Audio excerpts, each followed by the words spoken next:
On this episode of Movies Ruin My Life, it's our first ever debate, and what could be a more fitting topic than the original Star Wars trilogy?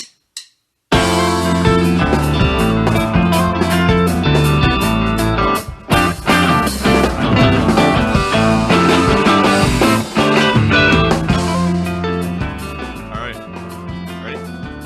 You gonna go no headphones? You gonna be an asshole? Yeah. If he's going no headphones, I'm gonna go no headphones.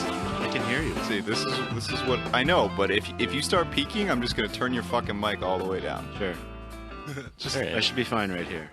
Alright, if I notice you peeking, I'm gonna flip. I won't be. Why can't you wear the headphones? Why do you have to be Still such a wanna wear the douche? Headphones. You wear headphones half your life. No, I My don't. left ear is killing me today. Okay. Are we good? Yeah, Or Yeah. open? you look like a chooch with those headphones on. Well, someone has to monitor the fucking recording because no one else wants to. All right, this is James. This Hello. is Nick. Howdy. This is Devon. I'm Brandon. And this is our first debate format. We have no fucking idea what's going to happen. So hopefully it's not a bad episode. Either way, it should be funny. Just quickly to go through kind of what we're going to do. I've given you guys one cheat sheet with dates on it. Apparently James and Nick probably don't need it. Probably Devon doesn't either, in all seriousness. I do. Since the first episode of this show, we've basically referenced Star Wars at least once in every single episode, so it's overdue that we have a conversation about it. And what better way to do it than to talk about the original trilogy and decide which of the three films are the best, if there is such a thing. How do you guys want to kick this off? Do you want? We were talking about a standard debate structure, so you kind of want 2 minutes to kind of intro your film and tell who you're fighting for and blah blah blah, and before we open up the floor. Yeah. Okay. Probably makes sense. For me. You want to go counterclockwise, Devon? You want to kick this off? Well, then that would be reverse chronological order. Does that make Oh, as true. much Doesn't sense? matter. Okay, so James, yeah, I'm throwing you the wolves. James is the only one that didn't have an opportunity to prepare for this, and also showed up an hour late. Sorry, Brandon. So Still love you, buddy. I love you too. We've thrown in a hot guys reference a time or two on the show, so that's all. That's all, I like James. it. That's all, James. I Also, like it. yeah. And in any case, James, you're fighting for a new hope, basically. Yeah. Yeah. Yeah, we'll see. Okay. Tell me a little bit about A New Hope.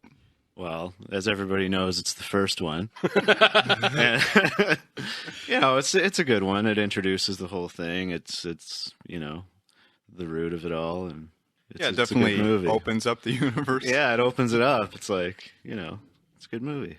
And technically, it's like the fourth one, right? Well, so we've yeah. already, Yeah. when they released the original trilogy, back in like '68 or something. 68, yes, yeah. Yeah. Same Phantom summer, Menace. same summer as 2001: A Space Odyssey. Well, yeah, so it opens it up. I Yeah, don't know. yeah, What do you it's- like? What do you like about it? I don't know. What do you just? Give me a little something here. You're not giving me much. Okay, because this one, there's a lot of talk about it being saved on the cutting room floor.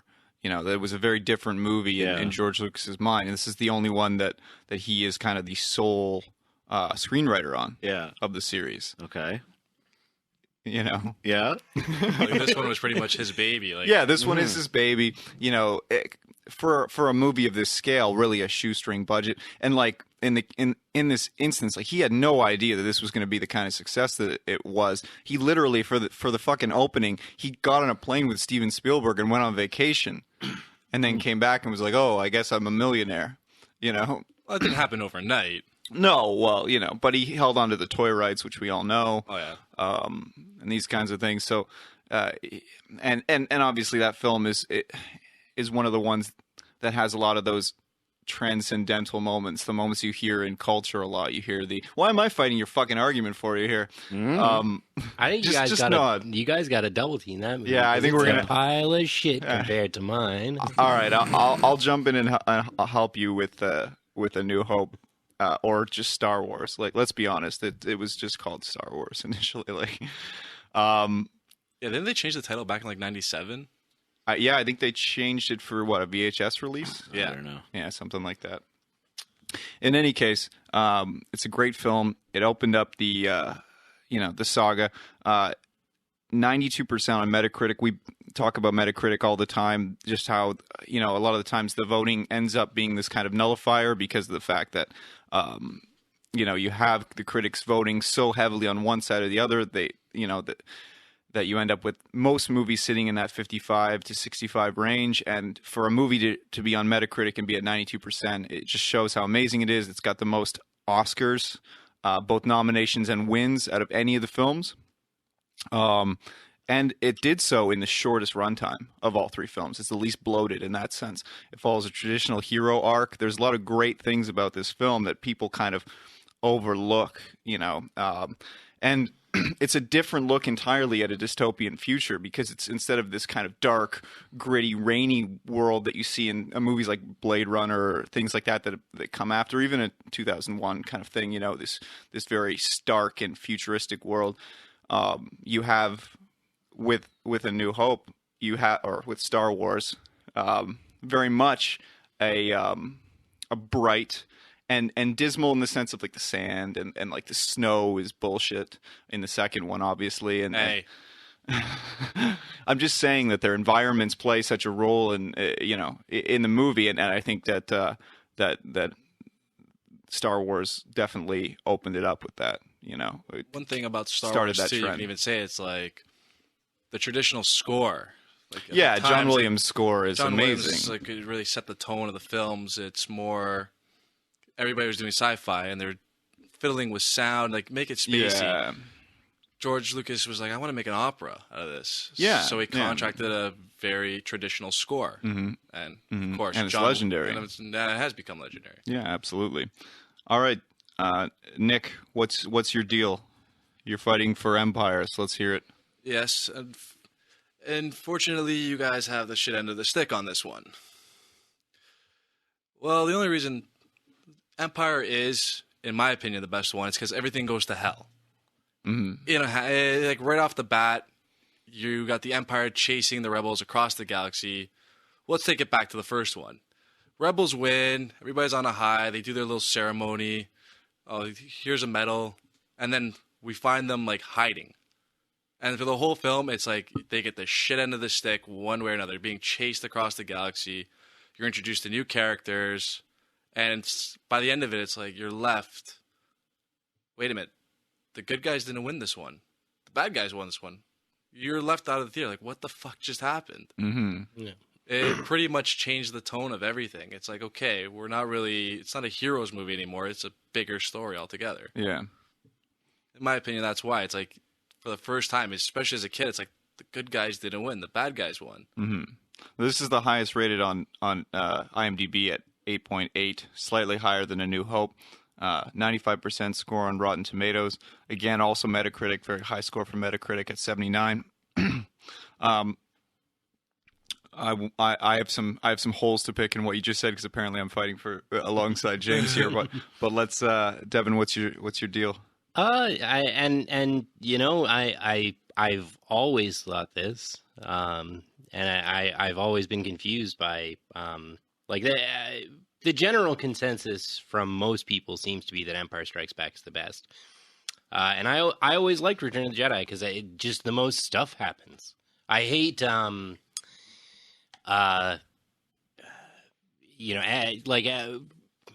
really empty space, but just especially in a series like this, just character development time. When it's like, I mean, you're 3 movies in, you should really even 2 movies in, like you should pretty much know, what these characters are all about already. Minimal development time. Yeah, absolutely. And I mean, I almost feel like Empire Strikes Back had to be so heavy on that because Star Wars was just so overly light on it. Like they almost don't explain most of the characters, and a lot of their character arc completely changes from Star Wars to Empire Strikes Back. So it's almost like they're spending the entire movie re-explaining people that they've already introduced you to. Whereas Return of the Jedi is one of those, you know, we've created the universe, we've established the, you know, everybody's role in this. Let's just have fun with it. Let's just blow a bunch of shit up and you know, cut like even more people's arms off. Like one wasn't enough. Let's just cut everybody's arms off. And Jabba's there was a little barge there. It opens strong. It doesn't have like it has a little bit of a lull in the center of the movie, like I think they all do. But it's I feel less extreme because there's still a lot going on even during that lull. And Into the Trap is like the best cinematic sequence I've like ever seen. It's so, you know, there's just so many levels of the story happening alongside one another at the same time. Yeah, so many moving parts to the story. It's so tense, beautiful. and it's long. It's like, you know, the original Death Star attack is probably, you know, what, really like maybe 15, 20 minutes. The Empire Strikes Back, I guess you would probably say the Hoth scene is like their big action scene, and it's again like probably like, you know, 15 minutes. It's probably a little bit shorter than the first Death Star, whereas Into the Trap is like a whole third of this movie. It's like it just doesn't stop. It's just so much tension for so long that I don't know. It was that sequence alone wins it for me, but I think had a lot of other stuff going for it. I don't know. I save it for the actual debate talk, I guess. Okay. Anything anyone want to add before we open up the floor? No? Okay. Let's just get right People to it. can't fucking see you on the podcast. They have...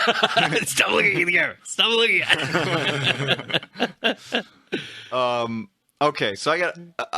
I already know where this is going. Let's go with Empire. Let's go with Empire let's because go. you talk about the untraditional storyline and the flow of the movie. It's terribly interrupted, and admittedly, I've watched this film more so than Majority of the other ones. Yeah, you know, because the thing is, if I watch one, I always watch. Or sorry, if I watch four, I always watch five, and if I watch. You know, I don't necessarily always go through the Jedi, mainly because I just have shit to do, not because I don't like the movie. But one thing that I always notice is that both A New Hope, or whatever the fuck you want to call it, and Jedi, both pacing-wise are far superior. There's no lull. You know, there's no point in either of those films where I can get up and take a piss and come back and nothing's happened. You know, I'm not just missing out on Luke doing a handstand on you know, with Yoda sitting on his foot or something like that. So Hey, it's not sitting; it's standing. Standing on his foot. Yes, of course. And I don't want to take anything away from Frank Oz. I think the other thing that's interesting about your film and why not your film, you didn't make it, but How do you know? yeah. Yeah, we've had a conversation about Back to the Future and Terminator, so you may have very well traveled back in time and wrote these films. You see the DeLorean parked out front? Yeah. So in any case, one thing that it's so interesting about your film, and so much so with Empire, you have to put it in the context of the other films, because there is so much character development that happens with already like set up characters. It's, you know, more so not the character development, but the faction development. So yeah, but you're dealing with an ensemble cast, and that's kind of a big problem for me, because in one and in four and in six, there's a clear driving force to the film, which is Luke. You know, for better or for worse, in a lot of ways, he is the hero of the arc and so forth. Well, the whole trilogy, it's all him. It's yeah, his coming of age in a lot of ways, yes. Whereas that second one, you do get a lot of pacing issues if you're not already super invested, which obviously I was in the film. because of the fact that you're jumping around from character to character, and you get more time with Han because you realize like the guy's screen gold. You know, you get more time with Leia because Well, there's like so many elements to Empire that make it what it is. It's not only like it's Luke coming to grips with being a Jedi and living up to the legacy. Yeah. It's the love story between Han and Leia. Mm-hmm. And in this one, you get the full effect of the Empire. Like in A New Hope, you just see a bunch of stormtroopers fumbling around, walking into doors, and there's actually, if you pay close attention, there's one where like this door goes right up, and the guy's head just goes right into it. Yeah. But it's like you see these stormtroopers, you see these TIE fighters, they're fumbling around. You don't get the full effect of the Empire, like how powerful these guys really are. And come the first Battle of Hoth, they're just destroying the shit out of these guys. Like you see rebels running for dear life, and Vader just maliciously going at them. Yeah. Like his chase to to trap Skywalker. The other thing that your film does have, which my film does not, or our film does not, seeing as James is on board, is it doesn't have the Imperial March. Mm-hmm. The Imperial March was pretty much one of the best pieces of music you can hear. Yeah, It's the most iconic. In all of cinema. There's not a person of any age. Well, that your you film can put does have that on binary sunset where Luke looks out into the two suns setting. Absolutely, yeah. You don't have to counter my support of your film with the support of ours, but in any case. But in any case, it's I appreciate it. No problem. But you do get this sense of, okay, this is what you don't see in the first. Like you hear about the Empire, you hear about how bad they are, you hear about how malicious they can be, but you don't really see it. Yeah. It's not as prominent. This one, you see it in its full effect. Vader being on the ground in Hoth. Yeah. Then the chase through the asteroid field. Mm-hmm.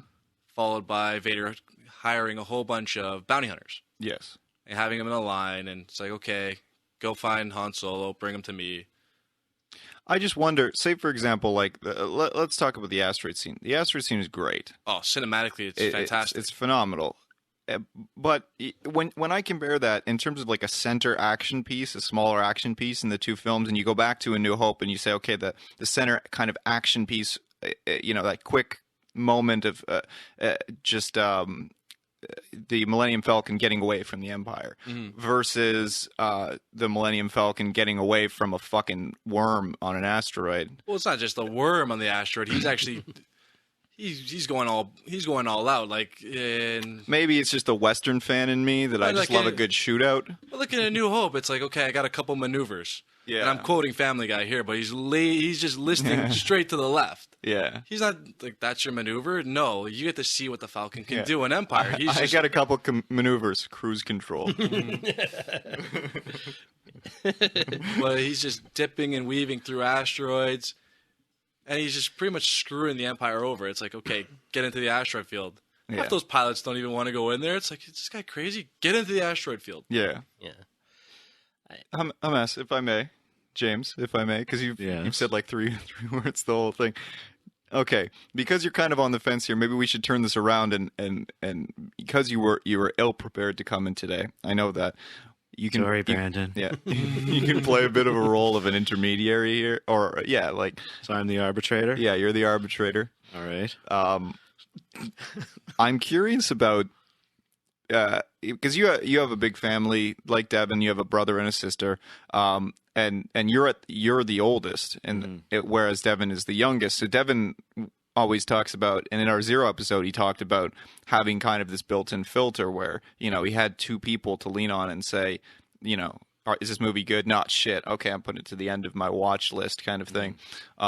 Whereas you very much in your family, in a lot of ways, setting the trend. So I'm curious versus him, what your experience to the Star Wars universe was like. Because you're a huge fan. You're sitting here fucking saying nothing, which is driving me insane. Well, I'm going to go bald. I like the original movies. Yes. That's pretty much where it begins and ends with me. With the holiday special, I kind of like to torture myself with that occasionally.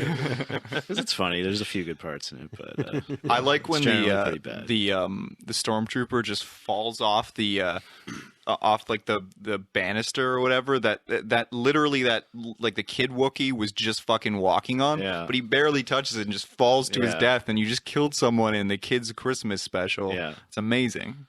That's the best moment in the whole thing for me. And the When Boba Fett cartoon, that was pretty cool. Yeah, that was cool too. And B. Arthur's musical number. Yeah, in the cantina. Yeah.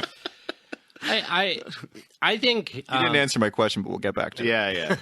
It's all good. I think like the first movie almost sits outside of it for me. I mean, I almost have trouble debating against it because no touch almost. It's so. I mean, it was such a big moment in film in general. Like, and there's so many things that it does that that hadn't been done up to that point, and it really does probably the best job of any movie. I mean, maybe even since of just creating a universe that really kind of draws you into it. Creating like one of the things you said about when you were talking earlier about like other kind of sci-fi of the era.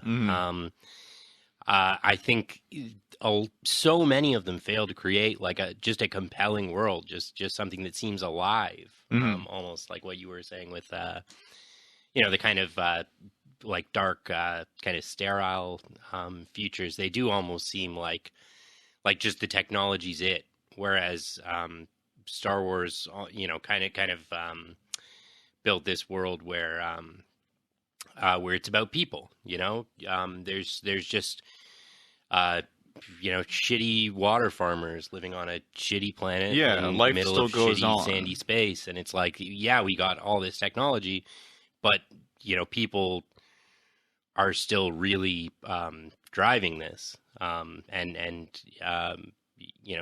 of just getting by wherever they can. But I mean, what I was going to say is Just living out in the desert and yelling at sand monsters. So because of that, I mean, I really do have a problem picking Stealing apart droids, picking apart the first movie. Especially, again, because it was like, it is like a bit more of a risk at that point, and you kind of have to tell a complete story. Because you don't know if you're going to be able to make a second one or a third one. You don't know if the studio is gonna sign that check again, right? So you kind of just it has a clear beginning and a clear end. Empire Strikes Back, I find a lot of people defend it with two points, two things that you have brought up that I don't think are really valid defenses of it. It's a lot of people say it's interesting because everything goes to shit. Because, the bad guys win. I I fucking hate that argument. Now, as much as I don't necessarily disagree. It's a second act. Yeah. We knew at that point that a third one was coming. Mm-hmm. We knew that it followed a first one where everything went well. A second act in this story arc has to be dark. It has to create that tension for the third one to deliver on. Yeah, it has to be a I think cliffhanger. a good second act Also does a good end movie. that way. It does. Cliffhanger's great. But it has to. Sorry, I had to throw it in there. It has to. It has to follow that arc. So I mean I think that if the defense of that of that movie as being something so so different than so many other movies because of the fact that that things don't go well for the Empire, I don't think is valid, because that's what happens in the second act. The second act is You can also say they did introduce more characters to the story as well. Like, you get your first glimpse of the Emperor, Yeah. which was big because you hear about this big bad Emperor, and then it's like, and oh, there he is. I heard another recent defense. Just cut us off. All Just right. cut Yeah, us yeah. off. So you'd almost prefer to think of the original trilogy as just one movie as opposed to 3 separate movies. Yeah. Yeah, but Though that's a I still- long movie. I That still- is Six-hour a damn long commitment. movie. I still But you can't think- release a 6-hour movie. Or- That's just insane. I still think the Well, ending tell like Charlton Heston that. Yeah. He's got a couple. I Yeah. still They think give you the 3 pee ending. bottles at the theater. It's like, okay, Oh, here you man. go. Don't get up. They just as you're walking in, and here's your catheter. Yeah, exactly. Your nurse will be by your You seat beat in me about 5 to it. minutes. Just all of the chairs just have like a hole in the bottom. Oh, It all man. just goes into a trough. It's not a theater I would want to visit. I feel sorry for the guy who has to clean that theater. Oh, man. So- Yeah. No, I'm sure it would be a rather intricate, cleaning system to process. it. Yeah. They'd have it streamlined. So They'd one have of- to. One of the other defenses We could of, build this. We could. one of the other defenses And we'd of lose our Empire- shirts. One of the other defenses of Empire Strikes Back that I've heard that I hadn't really heard a whole lot until more recently was that it's not about Luke, and it's about It's the ensemble. It's either about the ensemble cast or it's about the rebellion as a whole. I heard this forget who it was. I think it might have been like I think it was Nick specifically. no, it was no, Nick no, on no, the internet. No. I think it was like it was some other big like Kevin Smith or something like that. To be honest, I can't even remember But exactly. it is where I true heard because it, like you do have it where in the film is like you cut away from Luke and then you switch to Leia and Han and then you start seeing the love story grow. but yeah, but I'm more focusing on the idea I like that part. that it's It's about nice. it's about the rebellion and the struggle on a whole more than that. And I think that really does only cover and it's a defense that I've heard of this movie that I You think do is get the full completely, scale like the rebellion. It's like they are really just rebel pirates, like just in space making do with what they have. but like the Mind you, Hoth, they have really big ships though. I don't know where the hell they got those from. Hoth is a slaughter. Like the specific defense that I heard was that on Hoth, you see everybody kind of working for the greater good. You see the guys like manning these stupid glass computers until like the very end. They the whole place is just fucking falling apart, and they're still trying their hardest. But like, where do you see that more than Return of the fucking Jedi? It's like Which was the original theatrical title. The very yeah, that's true. That's true. Revenge of the fucking Jedi. But I want to tell you know the deal with the Star Trek thing, right? Which one? Okay, so we were just talking about this. So Return of the Jedi, originally called Revenge of the Jedi. Yeah. And then they have Wrath of Khan. But it was originally called Revenge of Khan. So they caught wind of it being Revenge of the Jedi and changed the title to Wrath of Khan, which is fucking better. It's great that they did that. I've never heard this story. Yeah. And then George Lucas just it's not a Jedi trait. Let's change it. Which he's right. Yeah, but it's so funny that film's title changes actually affected a peripheral sci-fi franchise. Besides, Khan doesn't take revenge. He's all about wrath. He's like that classically trained actor. But we're getting off topic. Yeah. Star Trek's a whole nother discussion. That's another can of worms. But the explanation I heard behind that was that, yeah, you're right. It was originally supposed to be called Revenge. I remember a friend of mine telling me that they changed it because the Jedi don't seek revenge. Well, that's what Oh, George that's Lucas true. does. Yeah, I'm Yeah. just saying peripherally. Yeah. There's a story about them getting wind that okay. Return of the Jedi was originally called Revenge of the Jedi. Yeah. Subsequently, that they didn't want to have a similar film in space with revenge in the title, so they changed it. And then Yeah. George Lucas, turned around and it was like a bait and switch. He turned around. if I could quickly finish a point that is actually about this movie. Yeah. Sorry. Because I'm waiting for this one. I was just going to say that you don't see how much they care in Empire Strikes Back as compared to Return of the Jedi, where they've committed everything. Everything is on the line, and they need this to work. And you see so much sacrifice from people. Like, these ships could just warp the fuck off. They could just be like, well, shields up. Yeah. Like, fuck it. But and the Death Star fucking fires a laser and just blows the hell out of one of them, and the rest of them are still like, I guess we got to stay. Like, I guess this is Yeah. we need this to work. So much so that they don't care that like every 5 minutes there's going to be a big goddamn green But you laser gotta blowing them admit- up. But the one thing about Return of the Jedi is they take so many aspects from the first two and they mold it into one movie. Like the first movie, you got the space battle at the end. Second movie, it's pretty much ground warfare, Yeah. right? And it's the great one-on-one confrontation. And the great one-on-one confrontation. Exactly. So you put all three in the same film, and then you got Return. Because you got space battle on the Death Star. You got pretty much ground combat on Endor, which is pretty much Rebels and the Empire going at it on Hoth. And then you got a whole giant whack load of fighting with Vader. But do you have Leia in a bikini? No. But why is that? Why is that? But I do got a I think I'm scruffy. changing my vote. I still got a scruffy looking nerf herder. Okay. But I don't see how that's like I don't know. I don't really necessarily see the validity in that argument just because isn't that awesome? Don't we want to see all of these things together? I mean, A New Hope, I think the problem is that it's too focused on just these like you almost lose the humanity of it during a fight like the Death Star battle, because obviously there's not like you couldn't do as much at the time, like with what they had in terms of budget, in terms of technology, in terms of all that kind of stuff, that it does end up feeling a little bit if you're not seeing an exterior of like an X-wing and a TIE fighter dogfighting, you're seeing like a single camera on a guy's face, and that's like it, just cut between these two. And then in the second movie, like Porkins.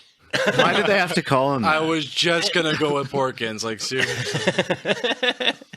And in the second movie, you get to see a lightsaber fight for real finally, because obviously Obi-Wan versus Darth Vader was not like a very convincing fight in the first one. That was pretty convincing. Like, I guess for an old guy, he's pretty spry. He's got a saber up at least. But then in the third one, you get to see all of this shit together. You get to see to see Lando fly, losing a satellite dish, flying through a tiny little tunnel with TIE fighters. Oh, he got in deep shit for that, man. He probably did. Like, you gotta admit, he probably got in really big shit for that. Like, Han gets back, it's like, what the fuck, man?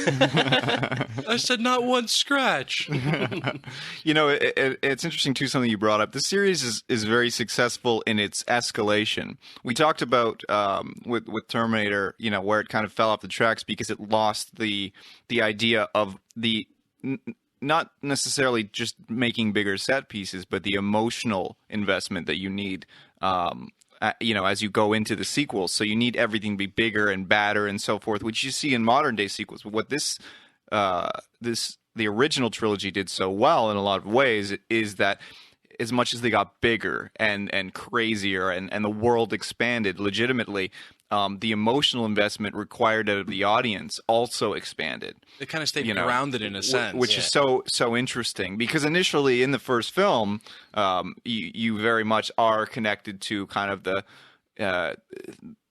the plight of this shitty kid. In all seriousness, I want to go to the academy. Like, fuck you. I want to go to Tashi Station. Yeah, like I was going to go to Tashi Station to pick up some power converters. You can play with your friends later, Luke. Do your chores. Yeah, exactly. And so they do it very successfully. And again, in the second film, they start to build that ensemble cast, and they put some of the other characters at risk and so forth. And then in the third one, you get this payoff where the entire Rebel Alliance is at risk. All of the main characters, minus Luke, are at risk in a different environment, and then you have Luke kind of coming to terms with his fate in another environment. You have this beautiful trifecta of scenes going on. It is really fucking emotional, and that's something that each movie calls for an investment. If you don't do that off the jump, then you're not in. Well, it's kind of like about Empire. It's like it kind of splits you up. Like, you invest in different characters throughout the whole movie. Yeah. So you got the Han and the Leia. You got Luke on his own going to Dagobah to meet Yoda. And then you got the Empire chasing everybody across the galaxy. But it all ends at the same place. It all ends in Bespin. Yeah. And then you meet Lando and you find out that he's a real sack of shit, but he's actually a nice guy. But he'll steal your wife underneath you, because let's face it, it's Billy D. Williams. He's going to steal your wife. But you learn more about the characters. Like, you see more development as they grow. You find out more about Luke's background on Dagobah. You find out more about even the droids even get their part. Like, poor 3PO gets blown up. Yeah. Sees a whole bunch of stormtroopers. We can assume they're stormtroopers. And then gets blown up. And then you see Han being tortured. It's like, as a kid, that's pretty terrifying. Yeah, it definitely is. I know that Devon is going to end up here, so I'm curious on this. In Empire, I know that he's super at terms with this scene, and I'm kind of on the fence about it, where Luke goes into the cave and confronts. Oh, what a bag of shit! Come on, confronts, man. you know. Don't go for the obvious argument, please. Well, I'm curious on your perspective on it. You know, the execution, et cetera, and you know, is that an effective foreshadowing, or you know what I mean? Talking about the Vader mask? Yeah. Yeah. I wouldn't even call it foreshadowing. I saw that as a kid, and I thought he won. I was like, "Oh, cool, he killed Vader." Yeah, like, it's wicked. Who is that? Like, it's him. It's a little confusing, I think, during the first viewing. Yeah. You know, As a kid, you can't fully grasp what's going on. It's just like, he killed Vader. Awesome. Movie's over. Let's go. Wait, he killed himself? Well, you know, and But this argument is more of a recent argument. Like, years later, people are like, okay, it's just the writer's like hinting at something. yeah, I mean, don't know. I think- I just feel like it could have been more But I mean, cleanly executed, perhaps. But that's not the whole point of the whole cave story. Like, he goes into the cave. He's warned, leave your weapons, go in on your own. Yeah. Luke not listening to anybody. He's being stubborn at this movie. Like, he was whiny in the first. He's stubborn in this one. He finally gets his shit together in the third, which I'll give to you on that. Yeah, but he's super. He's a badass in the third. He's almost got like a Clint Eastwood vibe about him or something. You know, it's really. Oh, he kind of screws. Don't even. He gets caught by a bunch of like mini Wookiees. We'll say Ewoks. Yeah, Like, come on, it's just like, okay, but you know, he's dressed all in black. He's got a plan. He does the thing with 3PO. He redeems himself. You know, he's methodical. He's waiting out his moment. I don't think that's as cheesy as you know, as someone's face exploding and his face is underneath it. yeah. I mean, the whole point of that whole cave was, don't go in without your weapons. Yeah, him being because stubborn, if you go in and kill Vader, you essentially become Vader. Not the whole Vader's your father thing. Yeah. It's pretty much you kill. You give in to the dark side. You'll give in. Like, if you attack Vader now, you don't complete your training, you will fall further into the dark side than you actually thought you would. I accept that explanation of it. Like, I don't think that's so much the problem as it is just like a kind of a what would you call it? Like a cliche trope of not just film but storytelling in general, where it's like, don't do this, I did it. Oh, it was me all along. I beat the bad guy, but it was man. Like, yeah, true. like it's just this old like Twilight Zone kind of. But the whole point of it's like, he fails his training in the end, which is incredible too. It's like, he does fail his training. And Yeah, he and I does. mean, I wish we don't really have time to get into it, but I really think that that'll be validated if Luke is evil in the next trilogy. If it isn't, like, why did he do so? Why is he so shit at training to be a Jedi? Like, Yeah, so and then- bad. And then he's so badass, like in the third one, where he's telling. Yeah, but I mean, even in his training, you see this guy doing like somersaults and backflips and Yeah. lifting rocks. So like, okay, Is he training for the Olympics, or Yeah, is that's he what I thought. becoming a Jedi? Yeah. He got the Bruce Jenner training out of that one. But I mean, So so he's gonna come back in the next sequel as a woman. he's gonna be Leia. Yeah, that's the twist. He is Leia. That's why they haven't shown any photos of him yet. Yeah, they have shown photos. He's of got him. longer hair. He's got longer hair. He's probably run over a couple people. Oh no, Bruce. Oh, poor Bruce. But But the one thing that you could take away, He's still- Yoda was a hard ass. Put it this way, Yoda was a hard ass. Like an old Jedi master, he was a hard ass. And say what you will about that whole situation, Bruce Jenner, he's an Olympian, you know. Yeah. And he, regardless of his life choices, and if you agree with them, everyone deserves the opportunity to live their life the way they see fit, exactly. not under scrutiny. Oh, you if I can walk around dressed like a Jedi and holding a lightsaber and walking into stores every day, I'd be happy with it. Yeah, well, you haven't even mentioned you're growing your beard for the premiere. Yeah, of, I'm actually going to be of Force dressing up Awakens. as Obi. Yeah. Though I'm not sure if I'll get in with a lightsaber because there's this whole thing going around. No mask, no lightsabers. It's kind of shitty. Well, and that's the other thing too. You're dressing up as Obi-Wan and you know, Alec Guinness, No. the only actor to be nominated for a Best Supporting Actor or any Oscar in this film that was, you know, specifically for an actor happened for his performance in the first one. Now I know that he hates that film. He doesn't really want it to be, you know, as prevalent in his or in his filmography as it is, I think, but you know, still a wonderful performance and one that you can really latch onto, which is sorely missed. And then of course, you know, you get the voiceovers, you get him again in the ghost form in the third one and so forth, or the sixth one. And there's two things that for me make this an open and shut case that I would feel remiss if I didn't bring up. Yeah.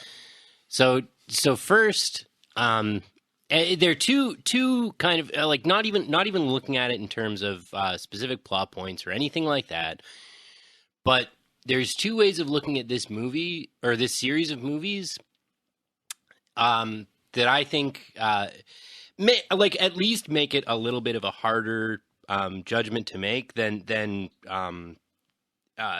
society in general has deemed these movies. Like Return of the Jedi, I just like to point out, Metacritic 52%, Rotten Tomatoes 79%, it's trailing by almost 20%. Well, but in both those cases, those are situations where, like Rotten Tomatoes has kind of a situation where very often they do either very strongly back a film or they very strongly don't back a film. Yeah. So even having a 79 to me is a lot of, in my mind, it's a lot of critics on Rotten Tomatoes saying, well, I didn't personally enjoy it, but I recognize that it's an important and significant film and it's a well-made film. But, so that number doesn't really bother me as much as the Metacritic, where it gets into that nullifier range where you can't even count that score because it's in with all of the other films that half the critics love and half the critics hate. And when you go through it on Metacritic, it is very much like that. And I'm talking about it specifically relative to the other films. I mean, you can't rate Jedi 52 if you're rating, or you can't rate it on Rotten Tomatoes 79% versus a 95. Well, the IMDb, I like the IMDb rating though. It is, it's only off rating. by like at least 4, like 0.4. But here's the two analyses of these movies that I think, like I said, make it pretty in my mind open and shut for Jedi. In everybody else's mind, at least a bit more difficult. Look at each of these movies as if the entire trilogy didn't exist. Okay.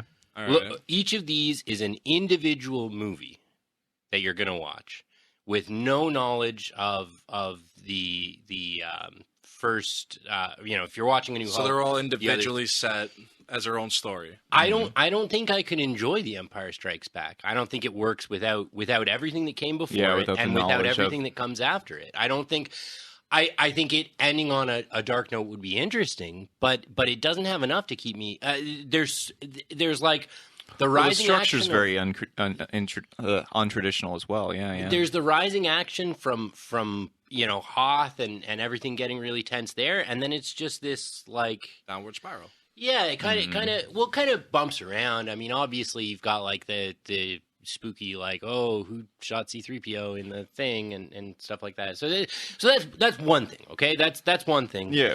But now, what's your deal with A New Hope? Look at it in terms of the second movie without the third one, without them having been able to make the third one. You can't have Empire Strikes or you can't have Empire Strikes Back without Return of the Jedi. You need Return of the Jedi to make this movie valid. And if you watch The Empire Strikes Back thinking that there's not a third one coming, it's not that great. Yeah, I don't know. It's not compelling. Yeah, it's a strong argument. Something I've been reading up a lot on lately, and I've actually done recently watching these films back.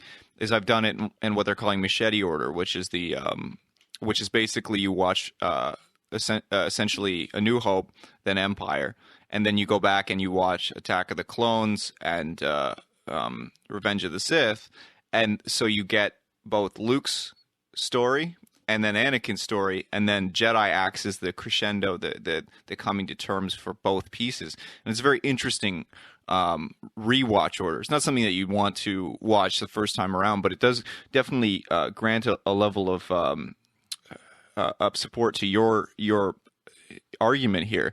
The only thing I kind of want to say is I didn't even come in here to argue for A New Hope, in all seriousness.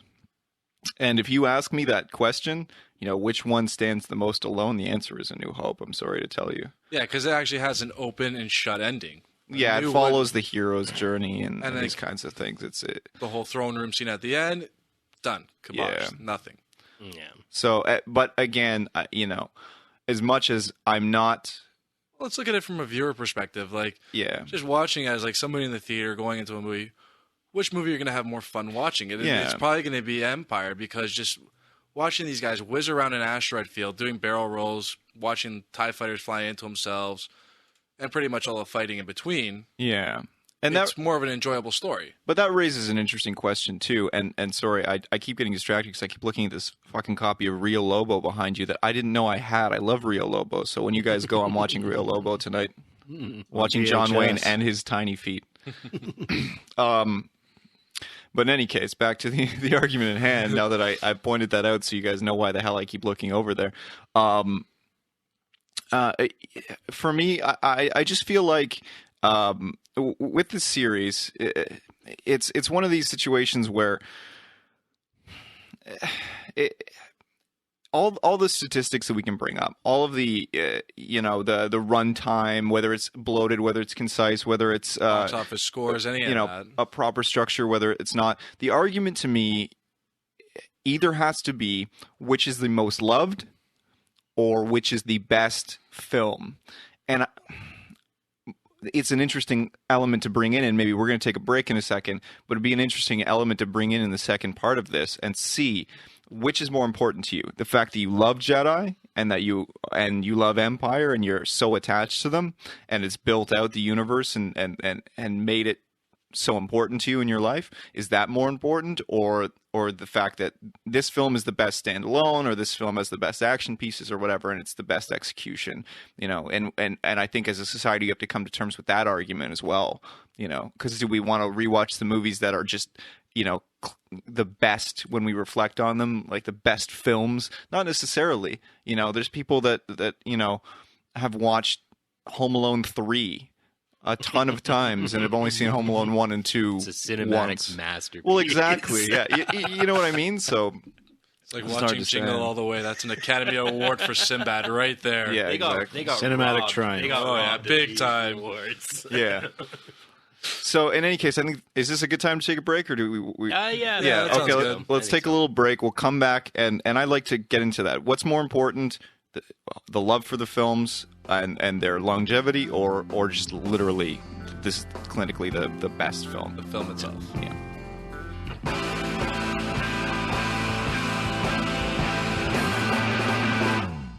So I guess I'm arguing for A New Hope. I mean, it's pretty pointless either way. I mean, defending either of those other two pieces of shit compared to Return of the Jedi. Yeah, but I James is such a big fan of this series. I really expected him to be all over you guys and just tear you apart. Yeah, but I mean, I think all's well that ends well. Return of the Jedi is the best movie. No problem. All right. Okay, however you guys are taking part in this episode, please don't forget to leave us comments, share, reach out to us so we can keep this conversation going.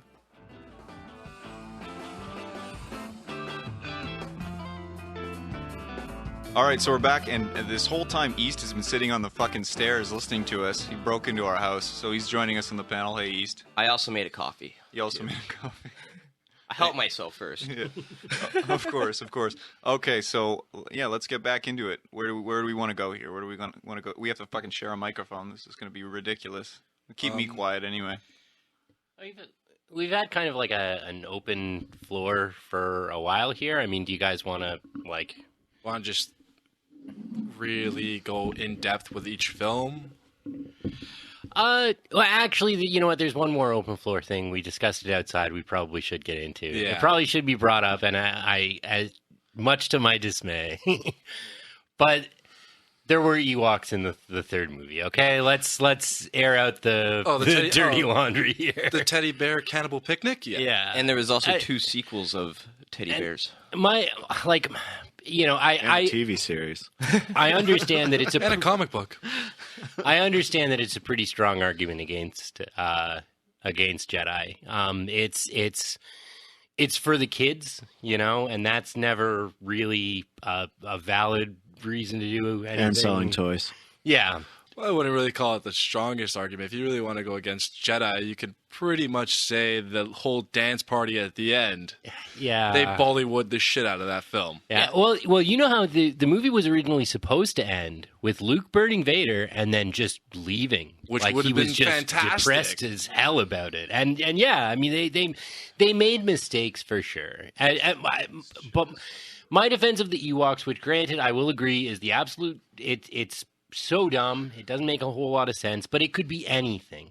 It could have been anything. And the fact that it was Ewoks, who really cares? I mean, It was supposed to be Wookiees originally, right? Yeah. it was supposed to be Wookiees originally, yeah, I think. But tall people do cost a lot of money. Peter Mayhew makes a lot of bank just being Chewie. Hey, man, it's hard being Size Shaq. half the price. But Yeah, they had to pay. All they had to pay him is in gummy bears and lollipops, man. Half those guys were kids. They paid him so much money, they didn't even give him a medal. They said your medal was in your paycheck.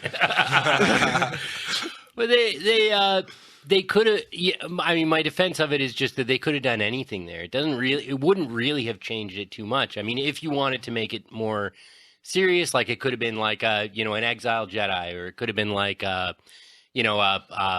group of forest living people, or like even something natural, like just they find like some like a volcano or some stupid shit, or they cut down a tree and it falls on the shield generator, whatever. It doesn't have to be. It could have just been anything, and the fact that they chose to do something for the kids. Well, there's one point that I will agree to you. It's like guerrilla warfare. It Yeah. became guerrilla warfare. The whole heart of a whole rebellion is guerrilla warfare. Yeah, And that's all it was. It's like, use what you have yeah, and take down the powers that be. And that's what they did. Like, exactly. They beat the shit out of them with just, rocks and twigs? Yeah. And 2 giant logs that crushed an AT-ST? Incredible. And who hasn't shed a tear or two at that one scene where the little Ewok goes up to his mother or his friend or whatever and like shakes it and is like, wake up. Nope. Yeah. The realization of death, yeah. That's harsh. But like another thing as well is that the movie, like we were talking, the ending was supposed to be really, really, really dark, and you can't really end a trilogy on like such a dark note like that, especially when your first movie is called A New Hope. Yeah. You know what I mean? So if they were going to have it where it's like all these Wookiees are killing everybody, that's going to be a gory battle because they're just going to be ripping arms and legs off of people, right? Like, But even still, Luke You know? wasn't even the New Hope. Like, Luke technically didn't kill the Emperor. Vader did. Yeah. So really, yeah. the whole prequel trilogies, the whole Chosen One thing, he lives up to the reputation. He really is the Chosen One. He pretty much kiboshed the whole dark side, and in the end, he dies. Yeah. So it lives and dies with him.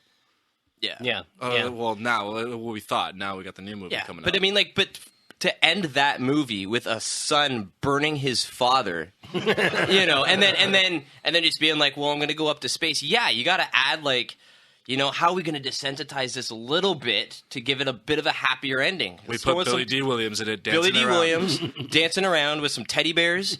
Han's not going to He's die. the only one dancing too. That's the best part. They're all taking like this cast photo, and he's just standing there doing like the disco clap. He's got the shoes on. He's got the Jerry curl. He's got that wicked stash. Brother's got some And dance he's beats. just- Why are you expecting to clap? Oh yeah. I'm gonna fuck me one of them bears. Pretty much. Oh man, That's true, man. They could have done that in Star Wars. People were asleep. Look at Kirk. He was sleeping with all kinds of shit. I don't think he wanted to fuck the bear. I think he was just eyeing Leia at the time. It's like, if you ain't hitting that Han, I sure as shit am. It'd be great if in the new one, if Lando's kind of like, Clint Eastwood in, oh man, what was that movie? He's got the monkey. Clint Eastwood with the monkey. We've seen this movie. I've never seen this movie. Clint Eastwood and the monkey. come on. And you're thinking about I'm it. drawing a blank. Oh, Every which way but loose. There you go. Yeah, Lando could have been like a guy with every which way but loose. Instead of a monkey, he's got an Ewok. He just goes around and hangs out with this Ewok all day, solving mysteries. And yeah, that's kind of like what Han and Chewie are, though. It's like we're just gonna fly around, blow shit up, maybe steal something. yeah, but his teddy bear rips arms off of people, and you don't want to get him mad when you. We beat him in the haven't game. seen him rip arms off anybody. Do you think Han even know? Like, imagine Chewie is just saying things that he's not understanding. Like Boba Fett? Boba Fett? No, I'm not saying Boba Fett. Like, that's not what I've been saying for like 20 years. I've never been saying what you think I'm He's saying. like Boomhauer from. I don't think any like Chewie's probably like the most profound character. It's like he's probably like this like philosopher in speaking. It's like, well, if we do this, we can beat the Empire in 5-6 different ways. Good. That makes sense. They man. pet- Fur is so soft. He even see him. Chewie gets petted 100 times. Like they're rubbing his ears, like treating him like a pet. He's like stupid humans. And he's been philosophizing with like Yoda, you know, because at the end of 3, when Yoda's there, and he's like, "Bye, Chewbacca. I'll see you later, bud." Even though they never see each other again, but. We don't talk about that. That's just wrong. But I mean, we should probably go back to just like a closing defense of each film. I don't know. I mean, I feel like have we articulated? Does anybody have anything that they want to say open floor before we? Let's talk about the film score itself. Like in each film, like it progressively goes up. But for me, Empire had like the most heart in its score, especially like towards the end. Like, come on, you did, like, as a grown man, even watching Empire now, I still shed a tear at, like, seeing them look out the window, watch the Falcon fly off, and it's like John Williams takes it away. The only film in this series to win for Best Music is A New Hope. So me and James win, even though he's barely said anything. I think, again, I actually, I was enough of a geek growing up that I had the when the new trilogy came out, I had like the whole the CD collection of like every and I still think Into the Trap as a sequence had everything going for it, including music. It was the I think it was the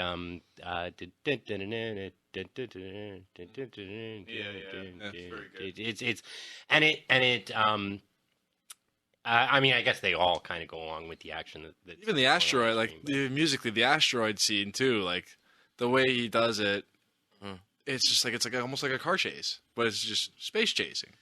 Yeah. Like I imagine just listening to that at night or driving on the highway and having that playing in the background. You're gonna be dipping and weaving out of traffic. It's like, okay, there's an asteroid. There's an asteroid. That's a cop. Shit.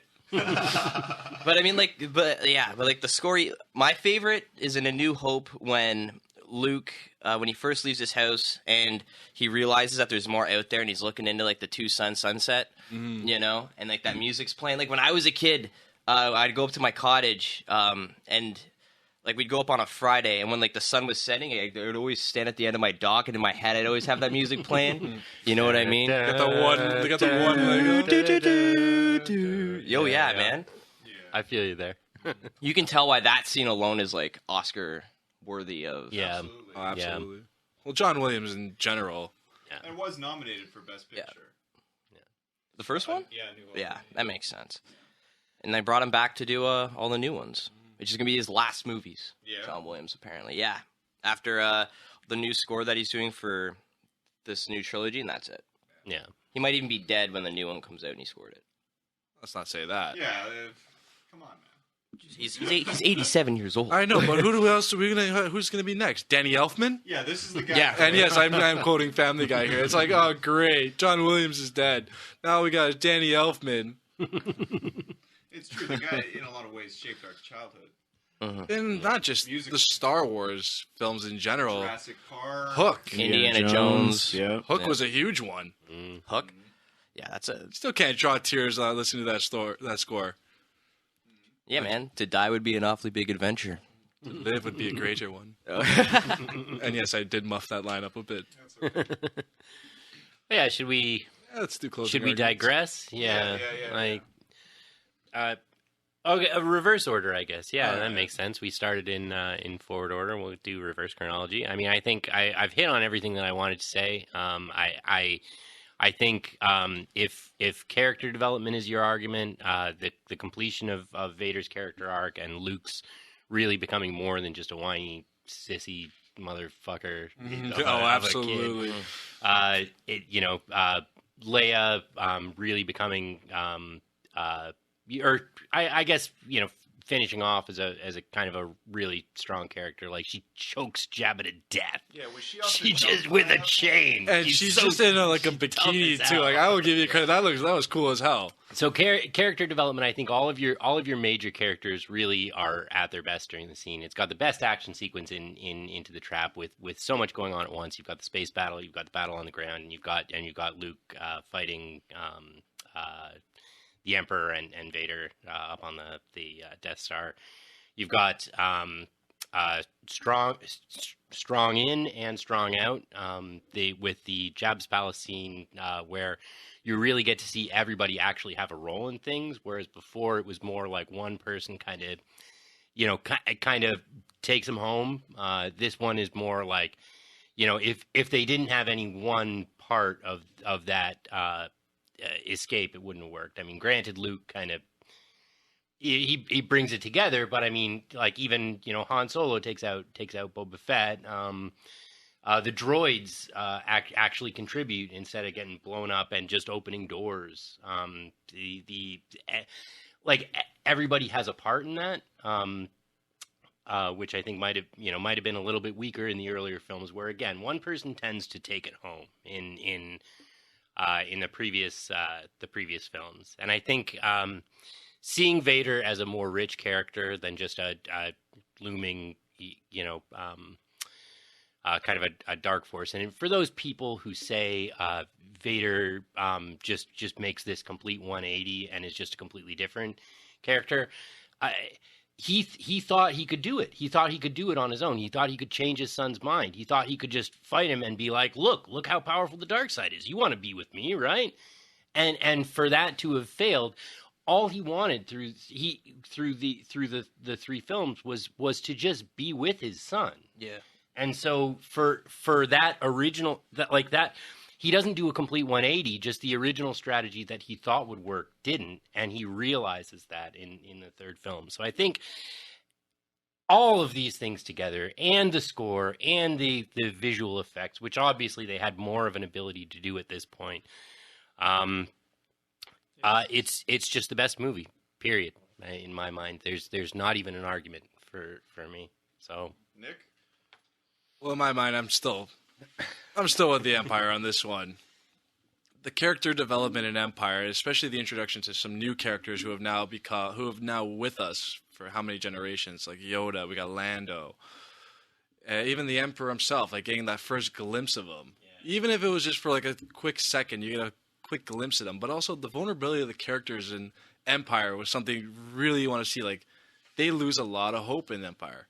It's like we're being tortured, we're being pushed across. Like these guys are just like, what the hell do we do next?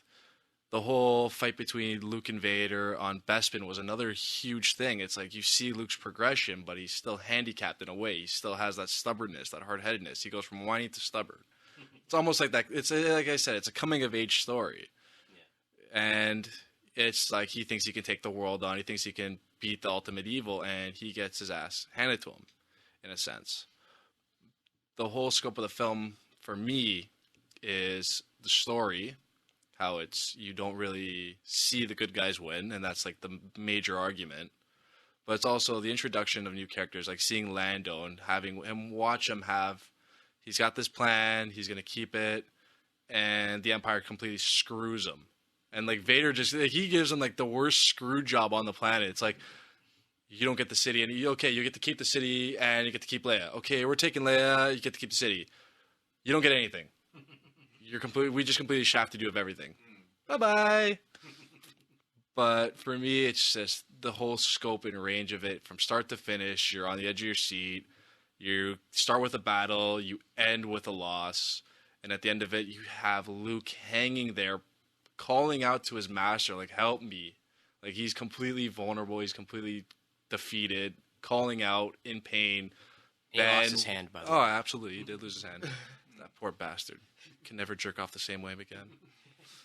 But, I mean, he's calling out in pain to his master and not hearing any replies because he was warned, do not go and fight. You will lose.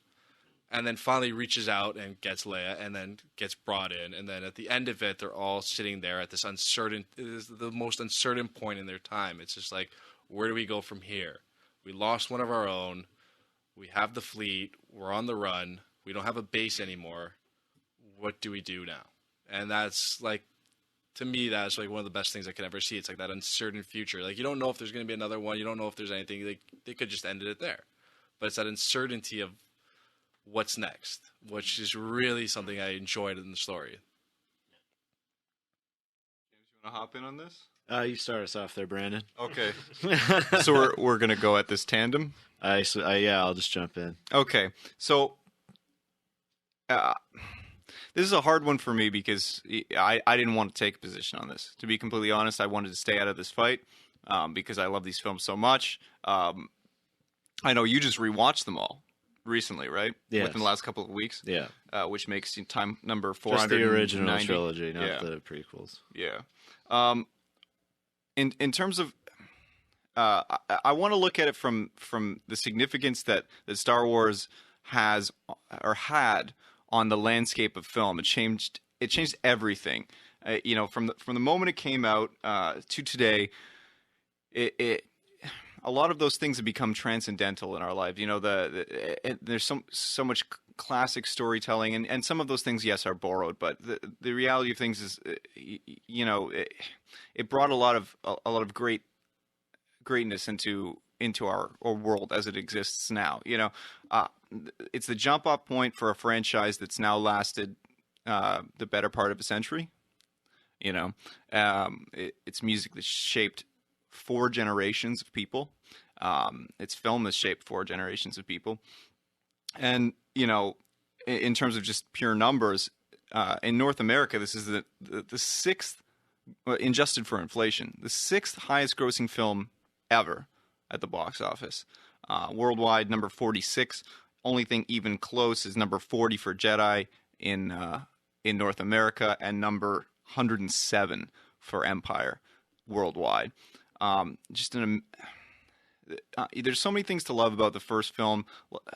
I feel like the character arc of Luke is, for a child, and obviously Lucas very much knew, holding onto the toy rights, what he was getting into. I think it's a story that a child can latch onto.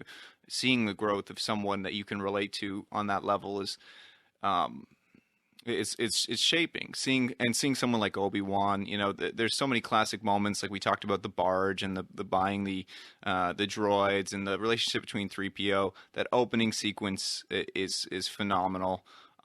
Blowing up Alderaan is fantastic, and it's like Leia loved that part. Yeah, Leia loved it. And it's taking off the gloves from the beginning of the film. It shows both the fearless nature and kind of the cluelessness of the filmmakers going into it. Just this pure passion project, and you see it and you feel it when you're watching that film, much more so than I think. And not to take away from Jedi, because I love Jedi, but you see the love in the film and the want to make it something great, much more so in Star Wars than you see in Jedi, or A New Hope versus Jedi, whatever you want to call it. But I just kind of want to round out with the thought of the Death Star scenes at the end. Now, I know there's errors in them. I know, like you already touched on, there's guys in Stormtrooper outfits just banging around, have no clue where the hell they're going. It goes back to the whole mentality of, putting stuff together with duct tape and making it look amazing. I think that you can't take that away when you look at that film. It's still breathtaking. And, that the whole end sequence, just the emotional roller coaster that creates. You see a friendship, a reluctant friendship, but a friendship nonetheless formed between Luke and Han. You get the beginning of this love triangle, which frankly is something that we've all been a part of in our lives. You know, we've all wanted someone we can't have, or vice versa, right? We've always there's so many elements on that front. The paternal figure of Obi-Wan, or the surrogate paternal figure, facing his end, and the emotional response that you get as an audience from that, and him coming to terms with that. You know, you see all of that. And you get that great moment at the end with the medals. You know, I know that in retrospect, maybe as adults and cynical adults, we feel very apprehensive about enjoying that scene. But frankly, it's gratifying in so many ways, because you look at it and you see these essentially three misfits in Luke, Chewie, and Han that have reluctantly taken on this quest and subsequently fulfilled something greater than themselves, and and that in itself is a great lesson for humanity. You know, that one person, or in this case 3 people, can make a significant difference. And coming in not even wanting to argue A New Hope, I'm leaving here today literally of the mindset now that it is the best from the discussion, just because of the fact that, yes, there's not the ensemble cast, there's not the character development across the board the same way as there is an Empire. Yes, there's not the same size set pieces as there may be in the third one, and there's the action sequences are nowhere near as elaborate perhaps, but what there is this strong emotional connection between you and the film and the characters, and between you and the filmmakers, because you're all on this ride together. If you buy in from the first second, that suspended disbelief stays with you in a way that I've experienced very few times in my life, and that's it's beautiful.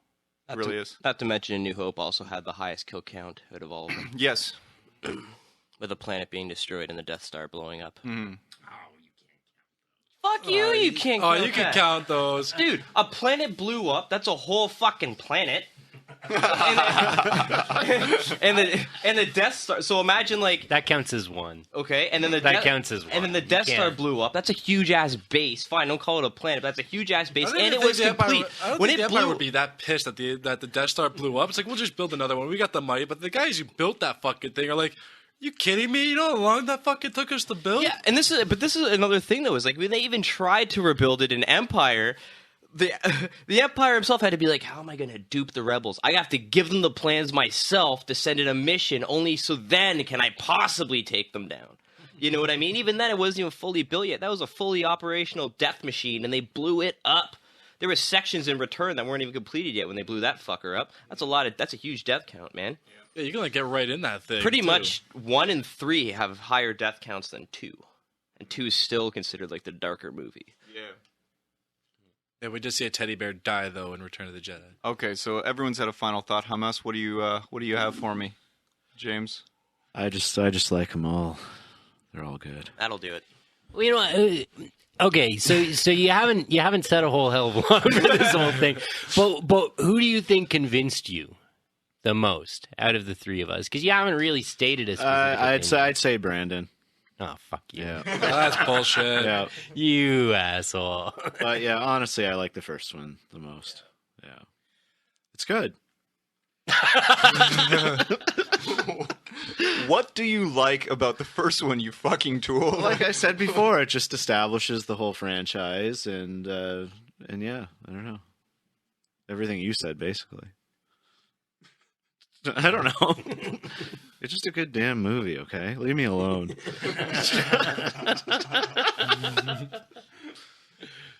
Oh, man. Okay, any final thoughts, gentlemen? Watch the holiday special. It's amazing. Watch the Muppet special. It's even better.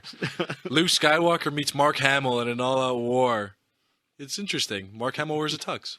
That's right. I forgot all about that. Yeah. Well, the new trilogy is starting soon, and I can only hope it's as good as it promises to be. But do not watch these movies without watching the 4, 5, and 6. Don't go see. If you're gonna watch the originals, please dig out your old VHS player, go to Value Village because I guarantee they got a shit ton of them in stock, and get the original trilogy on VHS and watch. Yeah, It's grainy as fuck. The sound's kind of shitty, but you will not be disappointed. and that version of Return of the Jedi is the only one you should watch because that Jabba's music sequence is Oh shit! I forgot about that one. Pretty good. it's That not and, canon. That It's and not. that Han actually shoots first.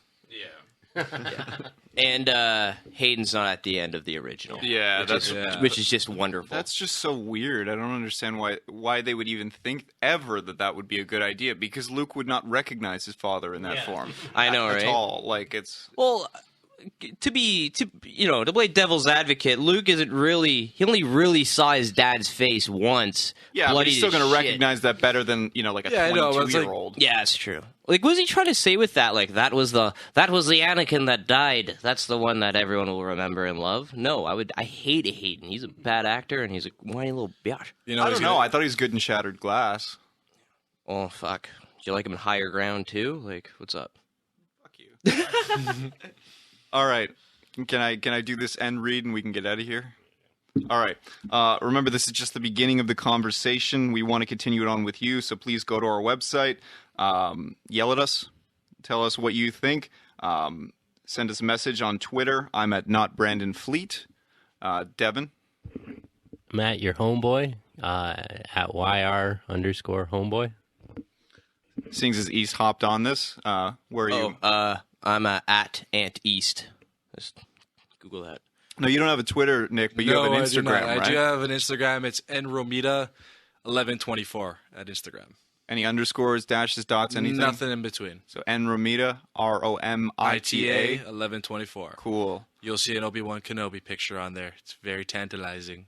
Excellent. And good Sir James. At James McBride, Twitter. Fantastic. Now, hopefully, I really do want to get you back because you're one of the funniest people that I know. We've been friends for a decade. We play in a band together. Thank you, sir. Yeah, and it's been a pleasure just having you here. It's been a pleasure being here, buddy. And looking at you. I've missed you. But in any case... Okay. If you're watching us on YouTube, you can find us on iTunes, Stitcher Radio, SoundCloud, or the podcatcher of your choice. If you're listening to us, please visit us on YouTube and check out all the stuff that we have going on there.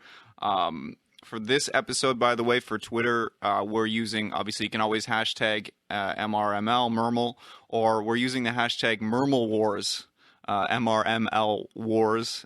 Catchy, ain't it? Yeah, With a Z or an S? fuck you. I'm just kidding. Yeah. Wars spelled correctly. Okay. In any case, so get in touch with us. We really want to know what you think because,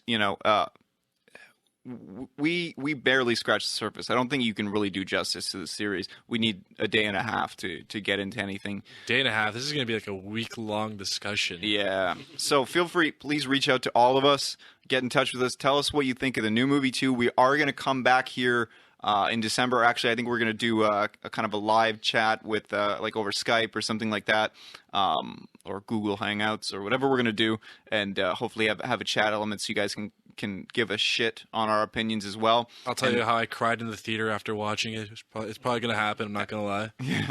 So, and all of us are going to be back. I'm going to get East in here too, and to do a little bit on Force Awakens and talk about what we thought of that film.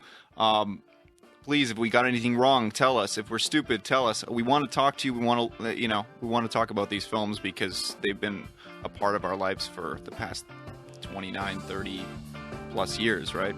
I'm sorry that I pointed at you when I said 30 plus. You're like. It's okay. I've come to terms with it.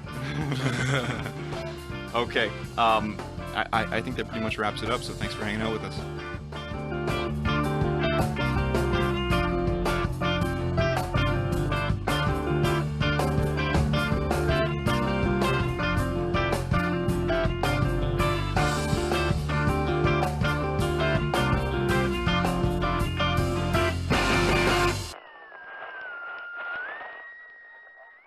Every bullet she shoots hits and kills something.